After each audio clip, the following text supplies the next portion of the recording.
Hello friends, welcome to NJP Coaching. আজি আমি NJP Coaching দ্বাৰা ক্লাস 12 Maths ফাৰ্স্ট চেপ্টাৰটোৰ ওপৰত যেটো ৰিলেশনস এন্ড ফাংশনস তো সেকেন্ড ক্লাসটো কৰিবলৈ ওলাইছো Okay, let's start the class. আজি প্ৰথমে ফাৰ্স্ট এক্সাৰসাইজটো ডিসকাস কৰিম তো প্ৰথম এক্সাৰসাইজটোত কিছুমান কোৱেশ্চন আছে যাৰ কনসেপ্ট পইণ্ট কেটা আমি ইয়াৰ আগৰ ক্লাসটোত ডিসকাস কৰিছিলো সো কোৱেশ্চন কেটা আজি ডিসকাস কৰিম গোটেই কেটা হয়তো সময় নহব পাৰে আৰু আমাৰ নোটটোত প্ৰত্যেকটো কোৱেশ্চন কেতিয়াবা টাইপ কৰি থোৱা নাথাকে আপোনালোকে নোট বিলাক পাই যাব আৰু তাৰ ভিতৰত কোনোবাটো কোৱেশ্চন সাপোজ সলভ কৰি থোৱা নাই মই ডিসকাস কৰি দিম আৰু যদি প্ৰবলেম হয় কমেন্ট সেকশনত আপোনালোকে কোৱেশ্চন কৰিব পাৰিব সো প্ৰথমতে মই কোৱেশ্চন কেটা দেখাই লৈছো ফাৰ্স্ট কোৱেশ্চনটো আছে determine whether each of the following relations are reflexive, symmetric and transitive. So তিনটা ফুলফিল হলে ইকুইভ্যালেন্স হয় তো what is a reflexive relation, what is a symmetric relation, what is a transitive relation already ইয়াৰ আগৰ ক্লাসটোত discuss কৰা হৈছে তথাপি মই মাজে মাজে কৈ যাম পইণ্ট কেটা so 1 2 3 4 5 5 or আকৌ a B C D E 5 to another আকৌ পাঁচটা সাব কোৱেশ্চন আছে so প্ৰথমতে 1 2 3 4 এটা কোৱেশ্চন সাব কোৱেশ্চন আকৌ 5 টোত পাঁচটা বেলেগকে দিছে question number 2 3 4 5 6 7 8 9 10 11 12 13 14 15 15 to MCQ 16 to MCQ okay 16 টা কোৱেশ্চন আছে নতুন বুকখনত এতিয়া আমি প্ৰথম ফাৰ্স্ট কোৱেশ্চনটোকে লৈছো ফাৰ্স্ট কোৱেশ্চনটো এটো কোৱেশ্চন এবাৰ পৰীক্ষাত আহিছিল ফাইনাল পৰীক্ষাত relation are in the set A মই আগৰ ক্লাসটোত কৈছিলো কেতিয়াবা কিছুমান বুকত ইন নাথাকি অনো থাকে আৰু সেট A টো দিয়া আছে একেটা with these elements 1 2 3 পৰা up to 14 আৰু সেট আমি ৰিলেশনটো এইটো কন্ডিশনত বনাব লাগে তাৰ অৰ্ডাৰ পেয়াৰ XY কেতিয়াবা AB লিখে কেতিয়াবা XY লিখে ওকে এতিয়া এই অৰ্ডাৰ পেয়াৰ দুটা ফাৰ্স্ট কম্পোনেন্ট আৰু সেকেন্ড কম্পোনেন্টৰ মাজত এটা ৰিলেশন দিছে that is 3x - y = 0 so first question to very simple আমি যদি প্ৰথমতে ইয়াৰ টেবুলাৰ ফৰ্মটো লিখিবলৈ যাও টেবুলাৰ ফৰ্মটো লিখিয়ে আমি চেক কৰিব পাৰিম ৰিফ্লেক্সিভ হয় নে নহয় সিমেট্ৰিক হয় নে নহয় ট্ৰানজিটিভ হয় নে নহয় ওকে ৰিলেশনটো দিয়া আছে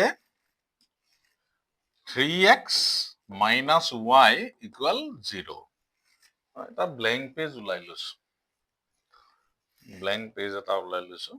ব্ল্যাঙ্ক পেজটোত কৰিবলৈ বেছি সুবিধা হ'ব সো সেট A টোত আছে A সেটটোত আছে 1 2 3 up to 14 না 15 পাহৰি গলো 14 okay up to 14 আৰু যেটো আমাক ৰিলেশন দিয়া আছে 3x - y = 0 ইয়াত চাব অৰ্ডাৰ পেয়াৰটো XY বুলি দিয়া আছে such that 3x - y = 0 আৰু এই ফাৰ্স্ট কম্পোনেন্ট সেকেন্ড কম্পোনেন্ট কিটা এই সেটটোৰ পৰা আহিব লাগিব সেটটোত কিন্তু 1 ৰ পৰা 14 লৈ আছে এতিয়া মই যদি x to 1 বহাই দিও y কিমান হ'ব সো সুবিধাৰ কাৰণে মই y টো সেপাৰেট কৰি লৈছো y = 3x that means যদি মই y টো ৰাইটত নিউ প্লাস y হ'ব সো উল্টাকে লিখিলে y = 3x যেতিয়া মই x to 1 বহাম তেতিয়া y টো ওলাব 3 ক্লিয়াৰ একো প্ৰবলেম হোৱা নাই x টো যেতিয়া মই 2 বহাম তেতিয়া y টো ওলাব 6 x টো যেতিয়া মই 3 বহাম তেতিয়া y টো ওলাব 9 x টো যেতিয়া মই 4 বহাম তেতিয়া y টো ওলাব 12 5 বহালে কি হলো x টো 5 বহালে কি হ'ব x টো যদি 5 বহাও তো y টো হ'ব 15 কিন্তু এই 15 টো ইয়াত নাই সেটটোত বিলং কৰা নাই সো আমি 5 টো পুট কৰিব নোৱাৰো কাৰণ x y দুইটা সেটটোত বিলং কৰিব লাগিব সো আমি অনলি ফাৰ্স্ট কম্পোনেন্ট এই গিটা পুট কৰিব পাৰিম 1 2 3 4 this is the domain and range is 3 6 9 12 this is the range এই ৰিলেচনটোৰ ডমেইন 1 2 3 4 ৰেঞ্জ 3 6 9 12 আৰু যদি মই অৰ্ডাৰ পেয়াৰ হিচাপে যদি টেবুলাৰ ফৰ্মত লিখো তেতিয়াহলে আহিব 1 3 2 6 3 9 4 12 এইকেইটা অৰ্ডাৰ পেয়াৰ আহিলে এতিয়া আমি এই অৰ্ডাৰ পেয়াৰ কেইটাৰ পৰা এইকেইটা অৰ্ডাৰ পেয়াৰৰ পৰা আমি ক'ব লাগে যে সেটটো ৰিলেচনটো ৰিফ্লেক্সিভ হয় নে নহয় সিমেট্ৰিক হয় নে নহয় ট্ৰানজিটিভ হয় নে নহয় তো ৰিফ্লেক্সিভ হ'বলৈ হলে ইয়াত যিমান এলিমেন্ট আছে প্ৰত্যেকটো এলিমেন্ট নিজৰ লগতে ৰিলেট হ'ব লাগে 1 1 2 2 3 3 4 4 ইয়াতটো হোৱা নাই নাই হোৱা 1 1 does not belong to R 2 2 does not belong to R 3 3 does not belong to R so R is not reflexive এখিনতে আৰু এটা ইম্পৰ্টেন্ট কথা কৈ লওঁ যেতিয়া মই এতিয়া লিখিছো now 1 1 does not belong to R therefore R is not reflexive R is not reflexive বাকিবোৰ নিলিখিলেও হ'ব 2 2 3 3 4 4 up to 14 14 নিলিখিলেও হ'ব সো যেতিয়া আমি নেগেটিভ অপচন এটাত যাওঁ যেতিয়া আমি R is not reflexive নোহোৱা কামটো কৰিবলৈ এটা এক্সাম্পলেই সাফিসিয়েন্ট কিন্তু সাপোজ 1 1 বিলং হৈছে 2 2 বিলং হৈছে আপ টু 13 13 ৰিলেচনটোত আছে কিন্তু 14 14 টো নাই সেইকাৰণে আমি যেতিয়া ৰিফ্লেক্সিভ প্ৰুফ কৰিবলৈ হ'ব তেতিয়া কিন্তু এটা এক্সাম্পল দি পেলাই কৈ দিলে নহব since 1 1 belongs to R therefore R is reflexive তেতিয়া কিন্তু জেনাৰেলাইজ কৰি প্ৰুফ কৰিব লাগিব মই বেলেগ এটা কোৱেশ্চনত আকৌ মেনশন কৰিম what is generalization জেনাৰেলাইজ কৰি প্ৰুফ কৰিব লাগিব that means আমি ইয়াৰ অৰ্ডাৰ পেয়াৰ 1 2 3 4 এইবিলাক নেদেখাই এনেকে দেখাব লাগিব A belongs to R শো কৰিব লাগিব তেতিয়া এটোক আমি জেনাৰেলাইজ বুলি কওঁ that means for all A belongs to A for all A belongs to set A that means গোটে এলিমেন্ট খিনি কাৰণে আমি এটা জেনাৰেলাইজ কৰি পেলাই স্মল a লৈ পেলাই এটো যদি দেখাব পাৰো তেতিয়া হে ৰিফ্লেক্সিভ হ'ব that means মই এটোৱে ক'ব বিচাৰিছো পাৰ্টিকুলাৰ এটা ৰিলেচন যেতিয়া ৰিফ্লেক্সিভ সিমেট্ৰিক ট্ৰানজিটিভ নোহোৱা প্ৰুফ কৰিবলৈ হয় তেতিয়া হলে one example is sufficient কিন্তু যেতিয়া হোৱা প্ৰুফ কৰিবলৈ আহিব so that a particular relation is reflexive তেতিয়া জেনাৰেলাইজ কৰি প্ৰুফ কৰিব লাগিব তাৰ এটা অৰ্ডাৰ পেয়াৰ আনি শো কৰি দিলে নহব সিমেট্ৰিক আৰু ট্ৰানজিটিভত একেই জেনাৰেলাইজ কৰি প্ৰুফ কৰিব লাগিব সো তেনেকুৱা কোৱেশ্চনত আহিম সো এটোত যেহেতু ৰিফ্লেক্সিভ নহয় এটা sufficient one example since 1 1 does not belong to R therefore R is not reflexive এতিয়া সিমেট্ৰিক হৈছে নেকি অপোজিট অৰ্ডাৰ পেয়াৰ দেখিছে অপোজিট অৰ্ডাৰ পেয়াৰ যদি দেখা নাই তেতিয়া হলে আমি কি কৰিম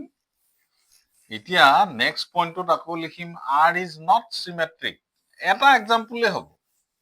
নোহোৱা দেখাবলৈ এটা এক্সাম্পলে sufficient R is not symmetric R is not symmetric. কি কাৰণে symmetric নহয়? Since 1, 3 belongs to R, but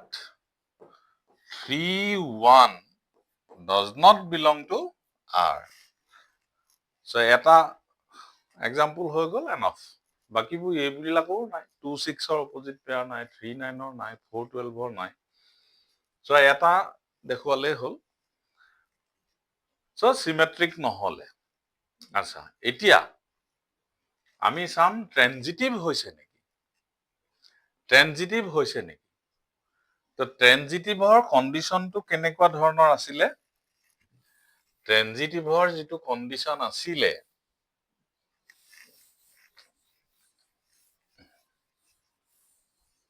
ট্ৰেনজিটিভৰ কণ্ডিশ্যনটো আছিলে এবাৰ মনত পেলাই লৈছো A B belongs to R, B C belongs to R, this implies A C belongs to R. That means A second component আৰু first component এনেকে same হ'ব লাগে A B B C. So এটা ordered pair second component to D বেলেগ এটা ordered pair first component হৈছে নেকি হেতু যদি মিলি থাকে তেতিয়াহলে first and fourth. That means A C relation to থাকিব লাগিব এতিয়া তেনেকুৱা ধৰণৰ ইয়াত এইটো আছে 1 3 3 9 1 3 3 9 তেতিয়াহলে আমি ইয়াত 1 9 টো পাব লাগে কিন্তু ইয়াত 1 9 ordered pair টো নাই so এইটো এটা symmetric relation transitive relation নহয় তো লিখোতে কি লিখিব লাগিব since 1 3 belongs to R 3 9 belongs to R but 1 9 does not belong to R. Therefore,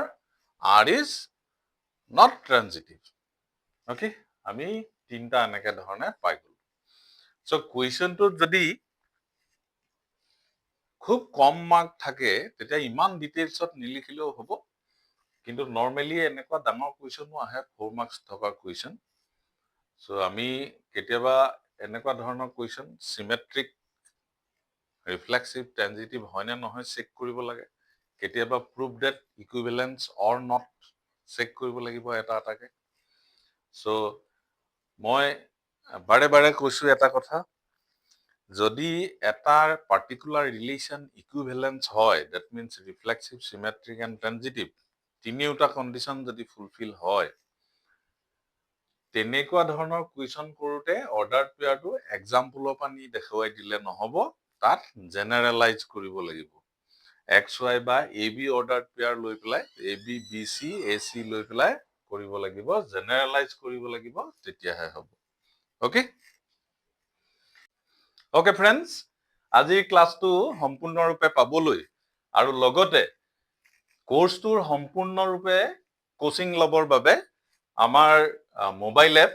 NJP COACHING all exams expert download কৰি লওক আৰু যি সকলে পাৰ্সোনাল কম্পিউটাৰ ইউজ কৰি কোৰ্সৰ কোচিং লব বিচাৰে তেখেতলোকে আমাৰ